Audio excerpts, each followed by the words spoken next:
वालेकुम। नज़र पॉइंट के साथ हुसैन दानिश। आज हम गुफ्तगू जो है वो बड़े सेंसिटिव टॉपिक पर करेंगे के आज प्रोग्राम में मेरे साथ के इलेक्ट्रिक के ज़ालिमाना रवैये के साथ साथ उसमें प्रोग्राम में बातचीत करने के लिए मेरे साथ मौजूद हैं मोहम्मद राशिद साहब जो ताजिर रहनुमा हैं, और दूसरी साइड जो है मेरे साथ मौजूद हैं याकूब बाली साहब। तो दोनों मेहमानों को मैं खुशामदीद कहता हूँ। और सवाल मेरा यही है कि जो के इलेक्ट्रिक के ख़िलाफ़ आप लोग एहतजाज कर रहे हैं, आखिर क्यों नहीं हुकूमत और के इलेक्ट्रिक को किसी किस्म का असर हो रहा? इस वक्त आप कराची की शहरियों की आवाज़ बने हुए ताजिर बरादरी। तो मोहम्मद राशिद साहब, आप अपना पॉइंट ऑफ व्यू दीजिए, मेरे नाज़रीन सुनना चाहेंगे, आपका नज़रिया क्या है इस पर? बड़े बड़े नमरूद भी जो है ना हुकूमत छोड़ के चले जाते, तो ये तो कोई मसला ही नहीं है।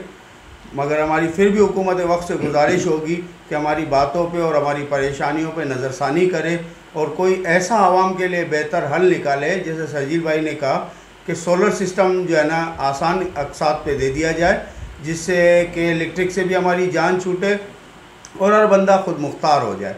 5 किलोवाट अगर वो नहीं दे सकता तो जिसके यहाँ जितने किलोवाट का मीटर लगा हुआ है उस किलोवाट के हिसाब से उनको सोलर पैनल दे दिया जाए, ताकि वो अपनी ज़िंदगी आसान करे।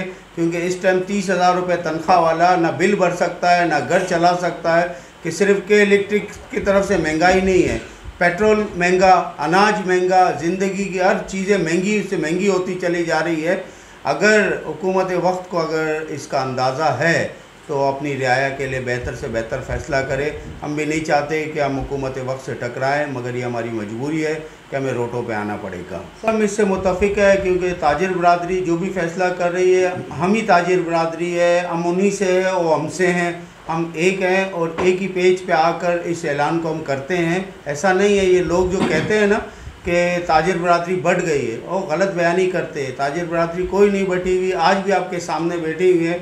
यहाँ पे मेरे बराबर में जामा अलाइंस के जो चेयरमैन हैं वो भी बैठे हुए हैं, क्लिफ्टन से मैं बैठा हुआ हूँ, यहाँ टिम्बर मार्केट से सरजील भाई बैठे हुए हैं और कागजी बाज़ार से हमारे बाली भाई बैठे हुए हैं। और भी मैं किस किस का नाम लूँ, आपका कैमरा घूमेगा, सारे मुतारिफ लोग हैं, किसी को नाम से पहचानने की ज़रूरत नहीं है। अल्हम्दुलिल्लाह अल्लाह पाक ने चेहरा एक पहचान के लिए दिया हुआ है। तो ये सब सर जोड़ के बैठे हुए हैं कि हम इसका कोई हल निकालें, क्योंकि हमारे पीछे भी एक आवाम रुकी हुई है जिसको हमने रोका हुआ है। एक हद तक हम उनको रोक सकते हैं, इसके बाद तो हम नहीं रोक सकते ना। तो हम इसलिए हुकूमत वक्त से भी ये गुजारिश करते हैं कि आप भी हमारे भाई है और हम भी रियासत से टकराना नहीं चाहते, क्योंकि रियासत एक बड़ी चीज़ है, हम उसको भी कदर की निगाह से देखते हैं। मगर हमारी उनसे ये गुजारिश है कि वो भी हमें कदर की निगाह से देखें कि ये ताजिर ही है जो पूरे मुल्क का पहिया चलाने वाले हैं। और ख़ास तौर पर कराची के ताजिर जो 70 से 75% रेवेन्यू जनरेट करने वाले लोग हैं, तो अगर उनके साथ ये हो, हम तो सिर्फ अभी बिजली का रोना रो रहा है, पूरा इंफ्रास्ट्रक्चर जो है ना तबाह हुआ है। अभी बारिशों का मौसम है, नाले उबल रहे, गटर उबल रहे। अब मैं क्लिफ्टन से ये टिम्बर मार्केट तक आया तो मैंने कितनी मुसीबतें झेली, ये मुझे पता है। तो ये हमारे हुक्मरान भी ज़रा सा सोचें और इस रोटों पे निकले जिस पे उन्होंने आवाम को छोड़ा हुआ है, तो उनको अंदाज़ा होगा। और अगर कोई टीवी में या कहीं पे पिक्चर देख करके सारे फैसले कहते हैं कि सही है, तो ये सही नहीं है। उनको रोडों पे निकल के देखना पड़ेगा, हमारी मजबूरी, हमारी परेशानी को हम जैसा बन के समझना पड़ेगा। तो बस मेरी उनसे यही गुजारिश है कि ताजिरों की बातों को बैठे और सुने और उसके बाद जो फ़ैसला हो वो करें। इसी तरह याकूब बाली से भी मैं रिक्वेस्ट करूँगा कि अपना पॉइंट ऑफ व्यू दीजिए कि इस हवाले से क्या ताजिर बरादरी जो है वो इक़दामात कर रही है और आखिर जो है वो इसका हल क्या है। बिस्मिल्लाहिर्रहमानिर्रहीम, बिस्मिल्लाहिर्रहमानिर्रहीम। ये ताजिर बरादरी किसी सियासी पार्टियों से मिली हुई नहीं है। बात यह है कि अभी जो हालात जा रहे हैं, मैं इसके बाद पूरी तफसील इसलिए कर रहा हूँ कि हमारा मुल्क जो है 75 साल हो गए हम उसी पे भाग रहे हैं, पानी बिजली गैस, पानी बिजली गैस। आप देखें हमारे बाद जो मुल्क बने हैं वो कहाँ पहुँच गए और हम कहाँ हैं। इसकी वजह एक ही है, जो हमारे सियासतदान हैं, जो हमारे रियासत के मालिक हैं, जो काम कर रहे हैं वो सारा पैसा खुद ही खा रहे हैं, दूसरे मुल्कों में भेज रहे हैं। तो इस मुल्क के लिए क्या करेंगे जब तक रियासत पब्लिक के लिए, देखो पब्लिक के लिए ही रियासत बनती है और उनको सहूलत के लिए बनती है। जो जैसे बिजली है, गैस है, पानी है, ये सब हम खुद काम कर रहे हैं। सिक्योरिटी है, वो गार्ड हम रख रहे हैं, पानी का सिस्टम हम बना रहे हैं, सोलर सिस्टम हम खुद लगा रहे हैं, तमाम चीज़ हम खुद अब कहाँ लगा रहे हैं। तो हुकूमत किस चीज़ का टैक्स ले रही है और कहाँ है रियासत?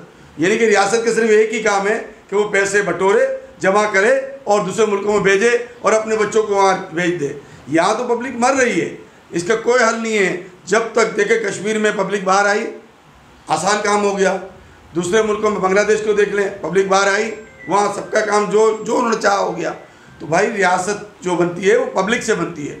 आज भी अगर मैं कहता हूँ सिर्फ 4 दिन के लिए पब्लिक बाहर आ जाए और मुल्क बंद कर दे, कराची बंद कर दे, मैं 101% कहता हूँ कि KC हो, चाहे रियासत हो, चाहे कोई भी हो, हमारा काम 1 मिनट में हो जाएगा। बिल तो जमा कराएगी, लेकिन अगर कोई फैसला ताजिर बिरादरी के ऊपर या हम लोग बैठेंगे, अगर वो करती है कि नहीं कराने तो हम नहीं कराएंगे।